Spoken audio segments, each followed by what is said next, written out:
Oi, gente, tudo bem com vocês? Meu nome é Yohara, sou professora para concursos públicos e hoje eu vou falar de um assunto muito importante para a nossa prova: educação na Constituição Federal. A gente sabe que a Constituição Federal é o principal ordenamento jurídico do país.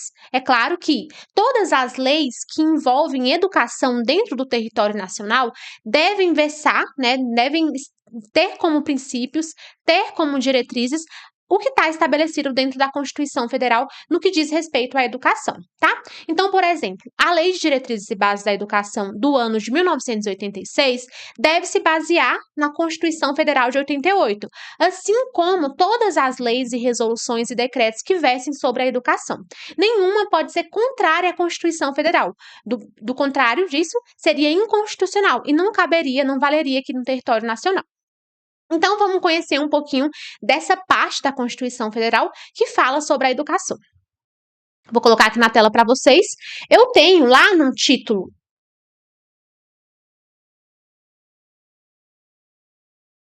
8, capítulo 3, seção 1, o que diz respeito à educação em todo o território nacional. Beleza? Aí vamos falar um pouquinho aqui. A gente já começa no artigo 205 indicando o direito, de quem é o direito à educação e de quem é o dever de promover essa educação. A educação é um direito fundamental, previsto lá na Constituição, de todos os cidadãos brasileiros. É um dever compartilhado entre o Estado e a família em colaboração ativa com a sociedade. Então, quer dizer que todo mundo que pertence ao território nacional tem direito à educação. Todo mundo tem esse direito. Todo mundo precisa, pode sim, ingressar em uma educação, ter acesso à educação. Só que quem deve promover essa educação? O Estado, o poder público, a família e toda a sociedade. Há uma responsabilidade tripartite aqui em relação à nossa educação. Aí, vamos lá, ó, o propósito primordial da educação são três, né? Então, a gente tem alguns fins da educação aqui, e se você já estudou a Lei de Diretrizes e Bases, você entende bem isso daqui. A gente tem três fins com relação à Constituição, com relação à educação que está previsto lá na Constituição Federal. O desenvolvimento do educando, seu preparo para o exercício da cidadania e sua qualificação para o trabalho. Então, esses três fins aqui estão previstos lá na nossa Constituição Federal, artigo 205. Agora, eu vou falar um pouquinho sobre os princípios que, se você já estudou a Lei de Diretrizes e Bases, você já sabe bastante aqui, né? Levando em consideração que a Lei de Diretrizes e Bases é a principal lei de educação aqui no país, né? Ela vai trazer vários princípios que se baseiam na Constituição Federal. Em toda essa parte aqui que a gente está falando hoje, tá? Mas uma coisa importante da gente observar é que a Constituição Federal é de 1988, então ela é mais antiga que a nossa Lei de Diretrizes e Bases de 96. Então, alguns princípios não vão aparecer na Constituição Federal, mas vão estar presentes na Lei de Diretrizes e Bases. Então, esses princípios eu não vou falar aqui, eu vou falar só daqueles que estão na Constituição Federal, tá? Levando em consideração que a Constituição é muito antiga e como a gente já tem a Lei de Diretrizes e Bases, a gente acaba alterando a Lei de Diretrizes e Bases e não altera essa parte da Constituição Federal. Vamos pensar aqui, ó, o princípio que é mais recente na Constituição Federal é o princípio do direito à aprendizagem ao longo da vida, que é o ensino da EJA, né? Esse é um princípio que foi acrescido em 2018, então já está bem mais antigo, a gente tem princípios bem mais recentes na nossa Lei de Diretrizes e Bases. Então vamos lá, ó. Quais são os princípios que estão lá dentro do nosso artigo 206 na Constituição Federal com relação à educação? Princípio de acesso e permanência, né? Então, eu preciso garantir a igualdade de condições para acesso e permanência na escola, assegurando que todos tenham as mesmas condições. Então, aqui, eu não só quero garantir o acesso do aluno, eu preciso que ele permaneça na escola. Então, vou garantir condições para que ele permaneça naquela escola. É a ideia lá do aluno que trabalha, né? Então, eu vou produzir, vou promover condições para aquele aluno, mesmo que trabalhe, consiga ingressar, continue permanente na escola. Então, vou estabelecer condições adequadas ao ensino para esse aluno que trabalha. Então, Vamos garantir o acesso e a permanência. Liberdade de aprender, ensinar, pesquisar, divulgar o pensamento, a arte e o saber, promovendo um ambiente de livre expressão e criatividade. Então, aqui é a nossa liberdade de cátedra. Significa que os professores e os alunos devem aprender, devem ensinar, devem pesquisar, divulgar o pensamento, a arte e o saber, independentemente de qualquer outra orientação ideológica, a gente tem essa liberdade. Então, pluralismo. O que o pluralismo diz? Que também está presente na Lei de Diretrizes e Bases. Pluralismo de ideias e concepções pedagógicas. Então, esse pluralismo vai trazer a ideia de que o ensino ele deve ser plural e não ser baseado apenas em uma fonte, apenas em algo específico. É mais amplo, é mais universal, ok? E também tem aqui a coexistência de escolas públicas e privadas. O que esse princípio diz? Diz que as escolas públicas já nascem credenciadas pelo poder público, beleza? Mas também pode existir as escolas privadas, que são instituições que vão estabelecer ali, vão seguir algumas regras, alguns princípios e também vão ser credenciadas pelo poder público para atuar em um regime privado, em um regime particular, tá? Então, a gente já tem aqui a coexistência de escolas públicas e privadas. Outra coisa importante é a gratuidade do ensino, né? É claro que o ensino público, em instituições públicas, em estabelecimentos oficiais, será gratuito, garantindo que a educação seja acessível a todos, independentemente da sua condição socioeconômica.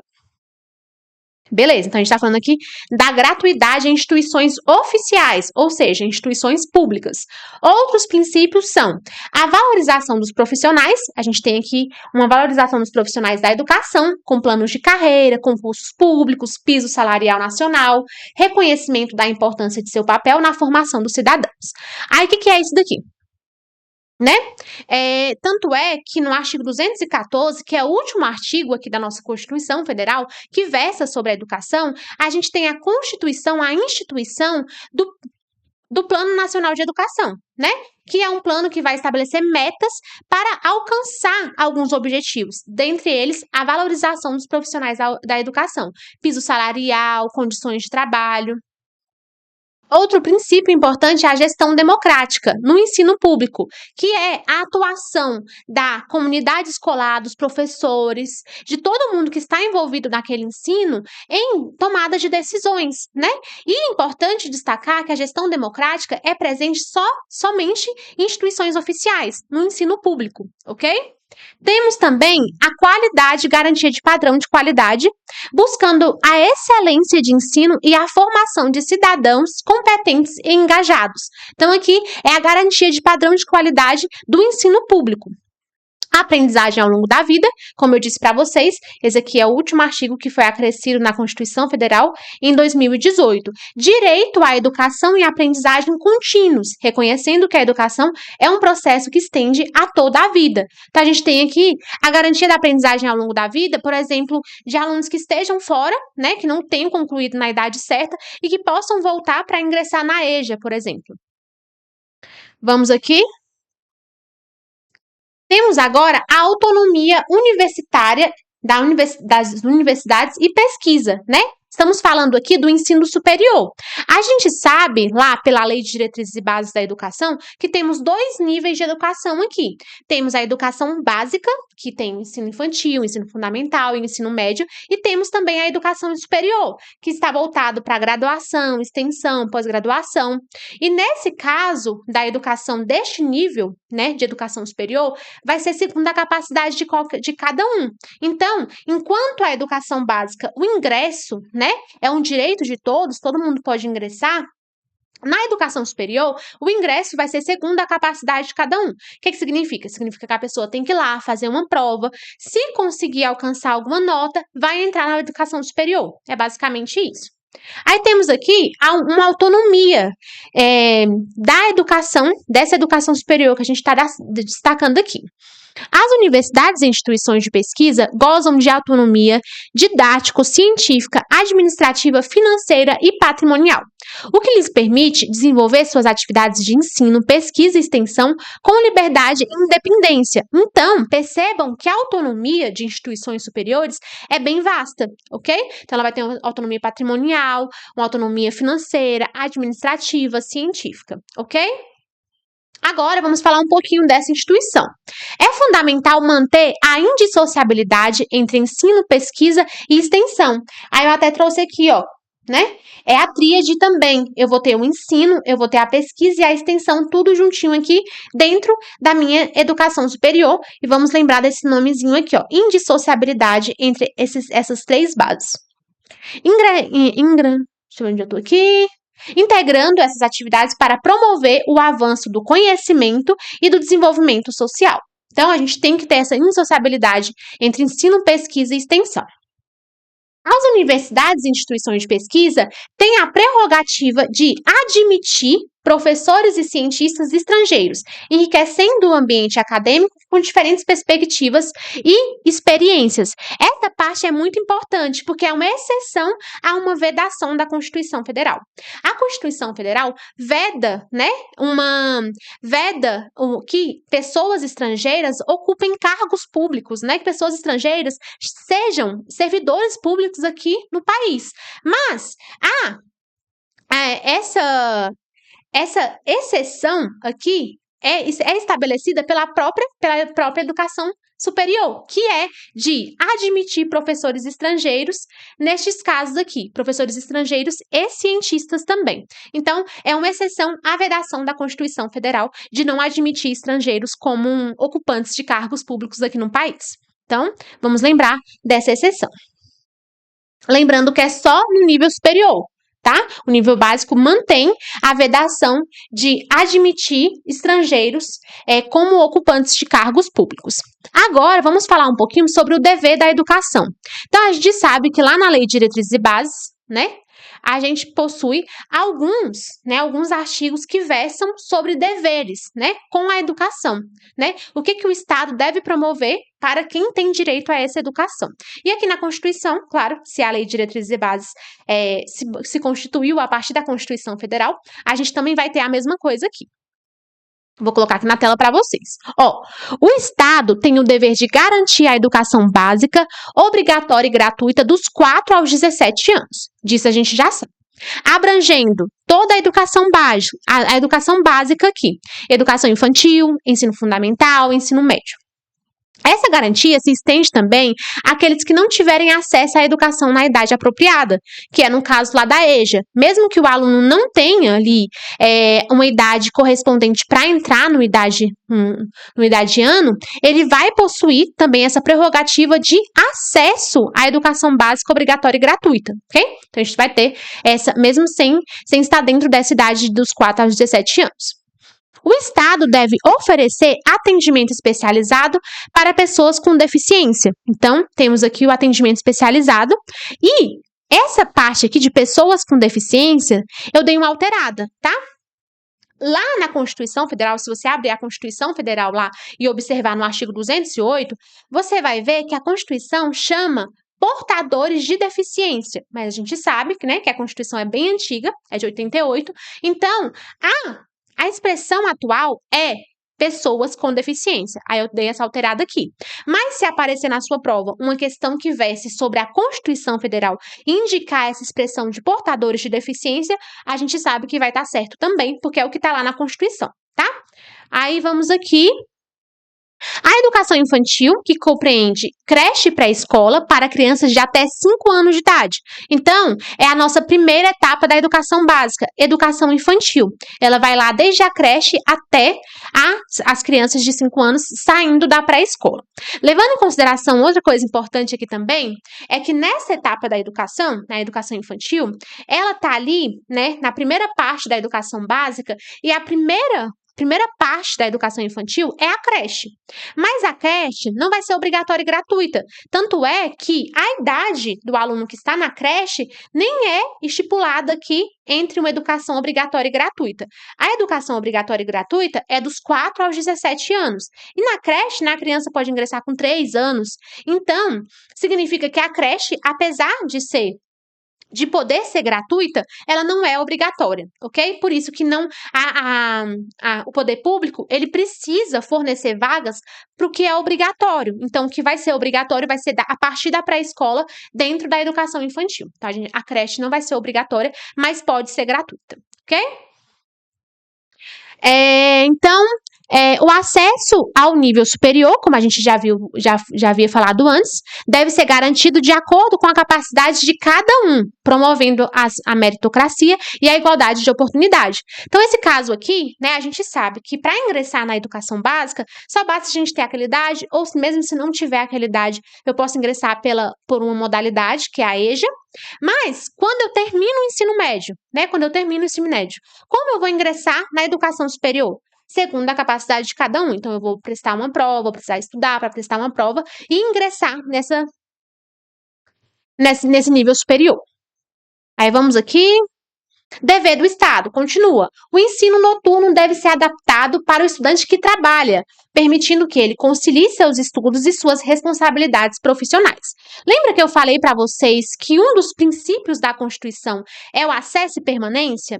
Essa ideia da permanência está muito ligada a esse dever aqui. O Estado vai ofertar um ensino regular noturno para aquelas pessoas que trabalham e não tenham acesso ali ao ensino regular, né, diurno. A gente também tem esse dever aqui. O Estado deve oferecer programas suplementares. Aí a gente tem aqui o MATA, né? MATA. O que é isso daqui? Quais são os programas suplementares? O que vai suplementar, o que é de importante vai ali suplementar a nossa educação. Material didático escolar, transporte, alimentação e assistência à saúde para todas as etapas da educação básica, garantindo que os estudantes tenham as oportunidades necessárias para aprender. Então, eu já tenho todo aparelho ali responsável para garantir essa educação. Mas o que precisa? O que precisa suplementar a garantia dessa educação? O aluno não tem material, o aluno não tem transporte para ir para a escola, não tem saúde, ele não vai conseguir estudar desse jeito. Então, o Estado aqui promove o dever da garantia de materiais suplementares. O acesso de ensino obrigatório e gratuito é um direito público subjetivo, que deve ser exigido judicialmente caso não seja garantido pelo Estado. O que é essa ideia aqui do público subjetivo? É um direito, né? Todo mundo tem um direito, é público, é de todos, e é subjetivo porque é seu. Então, a pessoa não pode negar, o Estado não pode negar esse direito. Você pode recorrer às instâncias superiores para garantir esse direito, ok? O não oferecimento ou a oferta irregular do ensino obrigatório corresponde aqui a uma responsabilidade do poder público, que deve recensear, chamar e zelar pela frequência escolar. Então, o poder público é responsável por isso. A gente está vendo aqui desde o início da nossa aula que o poder público é o principal responsável por garantir esse direito fundamental a todos que pertencem ao território nacional. Né? Então, se esse direito não for garantido para as pessoas, o Estado pode responder por crime de responsabilidade, tá? Agora vamos aqui. Iniciativa privada de ensino, no artigo 209. O ensino é livre à iniciativa privada, desde que sejam cumpridas as normas gerais da educação e obtida a autorização e avaliação de qualidade do poder público. Então, como eu disse antes para vocês, né? Há uma coexistência do ensino público e do ensino privado. Para as instituições privadas, como elas não nascem credenciadas como poder público, como instituições públicas, né? Elas precisam passar por alguns normativos. Primeiro, elas precisam seguir as normas de educação para todo o território nacional, deve ter alguns documentos de financiamento também. Então, a gente vê aqui, a gente deve seguir as normas gerais de educação, deve ter autorização para funcionar e deve ter uma avaliação da qualidade do poder público, né? Além, né, de um financiamento que é previsto lá na nossa Lei de Diretrizes e Bases e que não está previsto aqui na nossa Constituição Federal, tá? Então, é claro que para funcionar uma escola privada, ela tem que seguir algumas regrinhas. Conteúdo. Como é que funciona o conteúdo curricular e língua, né? A partir do artigo 210, a gente tem um entendimento sobre conteúdo. E a gente sabe que, como eu estou dizendo desde o começo da aula, esse ordenamento que a gente está estudando hoje, ele vai versar todos os documentos, todos os normativos que versam sobre a educação no território nacional, né? Então, a Base Nacional Comum Curricular vai nascer daqui, a Lei de Diretrizes e Bases vai ser constituída a partir do que está dito aqui. e também outras normas, né? Por exemplo, o Plano Nacional de Educação. Aí aqui a gente tem a instituição dos conteúdos mínimos. Sabe aqueles conteúdos mínimos que são estabelecidos lá na Lei de Diretrizes e Bases da Educação? Então, eles são versados aqui. Ó, conteúdos mínimos serão fixados para o ensino fundamental. Essa parte que é importante porque se você for ler a Constituição agora, você vai encontrar termos como portadores de deficiência, um ensino obrigatório só para o ensino fundamental e progressiva extensão para o ensino médio. Por quê? Lá na época da Constituição Federal, a gente só tinha o ensino fundamental como obrigatório, tá? Essa expansão já foi feita por outras normas, mas lá na Constituição Federal é assim que está descrito, né? O ensino fundamental. Por isso que foi assim que eu trouxe aqui para vocês, tá? Mas levando em consideração que vale mesmo é a nossa norma lá, Direito, Diretrizes e Bases, que já versa essa expansão, já foi constituída no nosso ordenamento de ensino aqui em todo o país. Assegurando formação básica comum e respeito aos valores culturais. O que está falando aqui? Que, apesar de ter outros conteúdos voltados para a formação do indivíduo, esse indivíduo precisa ter acesso a conteúdos mínimos, conteúdos básicos que vão transformar esse aluno em um cidadão completo, ok? O ensino religioso é uma disciplina nos horários normais das escolas públicas, então o ensino religioso pode estar nas escolas públicas, do ensino fundamental. Então o ensino religioso é próprio da etapa fundamental, do ensino fundamental, com matrícula facultativa. Então, temos a disciplina do ensino religioso na etapa do ensino fundamental, mas com matrícula facultativa, ok? O ensino regular é em língua portuguesa, mas comunidades indígenas podem usar suas línguas maternas e processos próprios de aprendizagem, tá? Então, a gente tem essa garantia aqui. Organização dos sistemas de ensino e colaboração. A União, Estado, DF e os municípios organizarão seus sistemas de ensino em regime de colaboração. Isso significa que a União vai versar, né, sobre todas as normas federais, todas as normas nacionais, e os sistemas de ensino vão adaptar essas normas à sua realidade. Então, vamos observar aqui, ó, a União, na tela, a União organiza o sistema federal, financia instituições federais, atua de forma redistributiva e de forma supletiva, ajuda técnica e financeira, né, os outros entes. Os municípios atuarão com prioridade no ensino fundamental e no ensino infantil, enquanto os estados e o DF, que tem prerrogativa tanto de município quanto de estado, atuarão tendo como prioridade o ensino fundamental e o ensino médio. Temos também aqui a ideia da qualidade e equidade. Devem garantir a universalização, qualidade e equidade do ensino obrigatório, né? Então, tem esse ensino obrigatório dos 4 aos 17 anos e a gente tem que garantir esse ensino de forma que garanta uma qualidade.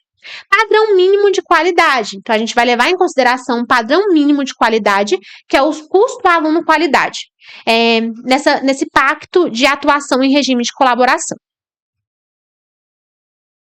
Continuando aqui, temos agora o financiamento da educação. A partir do artigo 212 a 212A, vamos falar um pouquinho sobre o dinheiro. De onde vem esse dinheiro, né? Já que a gente tem um direito aqui a garantir, temos um dever do Estado, da família, da sociedade. De onde vem esse dinheiro para garantir esse direito? Os percentuais mínimos são nunca menos de 18% para a União, né?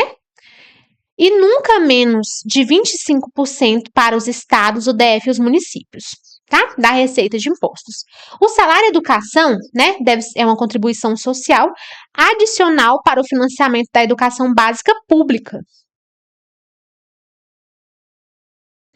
Mas existe uma vedação, que é importante, ó. Proibido usar esse recurso como pagamento para aposentadoria e pensões. Então, esse recurso aqui do salário educação. O Fundeb, que é o Fundo de Manutenção e Desenvolvimento da Educação Básica e Valorização dos Profissionais da Educação, o quê? Vamos ver aqui. O Fundeb, né, que é este fundo, é o principal mecanismo de financiamento da educação básica. É um fundo contábil.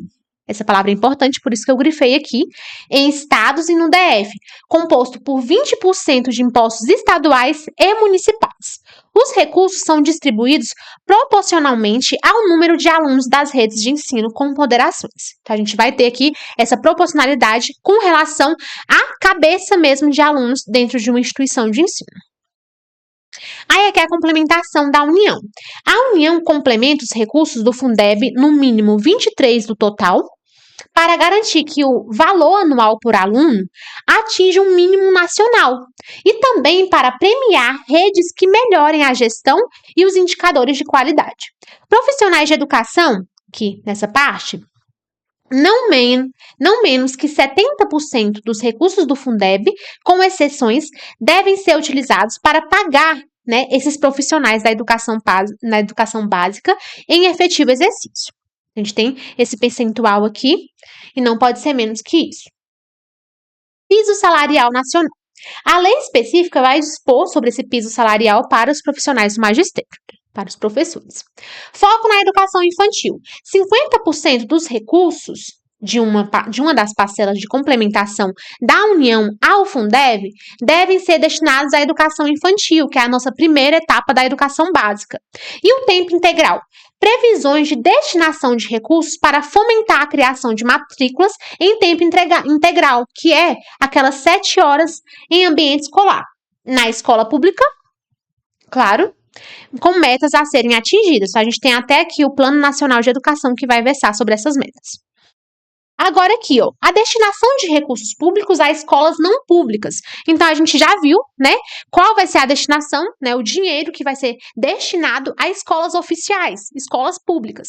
Agora, vamos observar aqui a destinação desses recursos públicos para instituições que não são públicas. Vamos observar. Ó, recursos públicos são prioritariamente para escolas públicas. Prioritariamente, essa palavra é importante. Ó, mas podem ser direcionados a escolas comunitárias, confeccionais e filantrópicas, que comprovem finalidade não lucrativa e apliquem os lucros na educação. Então, tem que ter uma finalidade que não obtenha, seja a obtenção de lucros. Assegurem a destinação do patrimônio a outra escola similar ou ao poder público em caso de encerramento. Então, em caso de encerramento, esse dinheiro vai voltar para a educação pública. Podem ser concebidas bolsas de estudos para ensino fundamental e médio. Essas bolsas são possíveis aqui. Agora, vamos falar do nosso último artigo que versa sobre a educação dentro da Constituição Federal. É a instituição do Plano Nacional de Educação, que também é um tema das nossas aulas aqui, eu vou trazer para vocês. Vamos lá. O artigo 214 fala que a lei estabelecerá o Plano Nacional de Educação, de duração decenal, então vai durar por 10 anos, com o objetivo de articular o Sistema Nacional de Educação em regime de colaboração, como a gente viu, né? Todo mundo atuando junto, e definir diretrizes, objetivos, metas e estratégias de implementação para assegurar a manutenção e desenvolvimento do ensino em seus diversos níveis, seja o nível básico e o nível superior. Etapas, modalidades por meio de ações integradas com os poderes públicos das diferentes esferas federativas que a conduzem a gente tem aqui, ó, algumas diretrizes que devem estar constantes no Plano Nacional de Educação, que a gente já tem um Plano Nacional de Educação, que é erradicação do analfabetismo, universalização do atendimento escolar. Então, temos diretrizes e também metas mensuráveis, que são aqui para garantir algumas diretrizes, alguns objetivos para a educação no país. Agora, vamos lá resolver algumas questões voltadas ao assunto que a gente falou na aulinha de hoje, né? Que é a educação na Constituição, um assunto muito importante para a nossa prova. Vamos lá. A educação é um direito de todos e dever do Estado e da família. Ok, até aqui tudo bem, a gente sabe que a educação é um direito, né? E um dever tripartite entre Estado, família e Estado, família e em colaboração com a sociedade. É opcional e não obrigatória? Então, a educação é opcional? Não, a educação é obrigatória e não opcional. É obrigatória e gratuita dos 4 aos 17 anos. Então, essa ideia do opcional não existe. Errado para a nossa primeira questão. Então, temos um comentário aqui. O artigo 205 da Constituição Federal estabelece que a educação é um dever compartilhado entre o Estado, a família e a sociedade, né? E também é gratuita e obrigatória, como a gente já viu. A questão 2. Conforme a Constituição Federal, a gratuidade do ensino aplica-se somente em estabelecimentos públicos de nível de ensino superior, sendo permitida a cobrança nos níveis fundamental e médio. Tudo errado aqui, né? A gente sabe que, vou até ficar aqui na tela, a gente possui 2 níveis de educação no país. A gente tem a educação básica, que é dos 4 aos 17 anos, mas também é permitida em uma idade não regular, que é o caso da nossa modalidade EJA, beleza. Essa educação dos 4 aos 17 anos é uma educação obrigatória e gratuita. O Estado tem que oferecer essas vagas. É até um direito público subjetivo. Se não tiver essa vaga, é possível que você recorra a esferas superiores para garantir esse direito. Ok? Um direito público subjetivo. Já para o nível da educação superior, a gente sabe que precisamos ingressar de acordo com a capacidade de cada um. Então, precisamos fazer uma prova, passar na prova para conseguir ingressar. Por isso, está tudo errado aqui, errado. O artigo 206 da Constituição estabelece que a gratuidade do ensino em estabelecimentos oficiais, o que inclui a educação básica, e aqui não superior, né? A gente não tem superior aqui. Vou até riscar aqui. A educação superior, ela vai acontecer de acordo com a capacidade de cada um. Vamos lá. A gestão democrática do ensino público, né, que é um dos princípios previstos aqui na Constituição Federal e também na nossa Lei de Diretrizes e Bases, prevista na Constituição, exige que as decisões sejam tomadas exclusivamente pelos profissionais da educação, sem a participação da comunidade escolar. Errado. A gente sabe que a gestão democrática do ensino público garante a participação da comunidade escolar em conselhos e equivalentes, também garante a participação dos professores na formação do projeto político-pedagógico da escola. Então, não tem essa exclusividade, todo mundo vai ter acesso a essa participação. Então, é uma participação democrática. A gestão democrática do ensino público implica na participação da comunidade escolar na tomada de decisões, isso mesmo, e não apenas dos profissionais da educação. Todo mundo que está ali presente, que convive, que vai ser afetado de alguma forma por aquela educação, vai poder participar, sim, da tomada de decisões. Questão 4. As universidades possuírem autonomia didático-científica, podem desvincular o ensino da pesquisa e da extensão para focar exclusivamente sua área de maior interesse? A gente sabe, né, que há sim uma vasta autonomia para instituições, né, de nível superior. Mas há uma indissociabilidade de ensino, pesquisa e extensão. Lembra da tríade? Então, é indissociável. Se a Constituição fala que é indissociável, nenhuma outra norma pode versar por um dissociamento dessas 3 partes aqui. Então, errado para essa questão. O artigo 207 da Constituição determina que as universidades devem manter indissociabilidade entre ensino, pesquisa e extensão. É só a gente lembrar daquele esqueminha que eu trouxe para vocês. Ensino, pesquisa e extensão não devem ser dissociados. Questão 5. O ensino religioso é de matrícula obrigatória? Já está errado. O ensino religioso é uma disciplina específica para a etapa do ensino fundamental, mas ela possui uma matrícula facultativa. Então, é facultativo. Em escolas públicas de ensino fundamental e deve ser ofertada nos horários normais, tudo certo, mas não é matrícula obrigatória, sim facultativa. A Constituição Federal estabelece que o ensino religioso é de matrícula facultativa e mesmo sendo uma parte curricular das escolas públicas. Então, é uma parte ali, uma disciplina específica dentro do ensino fundamental. Questão 6. A educação básica obrigatória e gratuita, de acordo com a Constituição, é garantida apenas, ou apenas a gente já pode, né, abrir aqui um alerta, para faixa etária dos 4 aos 17 anos, não abrangendo aqueles que tiverem acesso na idade apropriada. que não tiverem acesso na idade apropriada, a gente sabe que está errado aqui, né? Não há, a gente sabe que o ensino é obrigatório e gratuito dos 4 aos 17 anos, mas princípios, deveres da Constituição Federal estabelecem que há sim a oportunidade de ingressar no ensino ao longo da vida. Então, você não está na idade apropriada, mas você pode ingressar, né, no ensino pela modalidade EJA, Educação para Jovens e Adultos. Então, esse ingresso é possível sim. Então, a gente tem que garantir a educação para essas pessoas que não têm acesso na idade própria. Então, errado. Então, o dever do Estado com a educação básica, obrigatória e gratuita se estende também àqueles que não concluíram na idade própria, conforme previsto no artigo 208, inciso 1.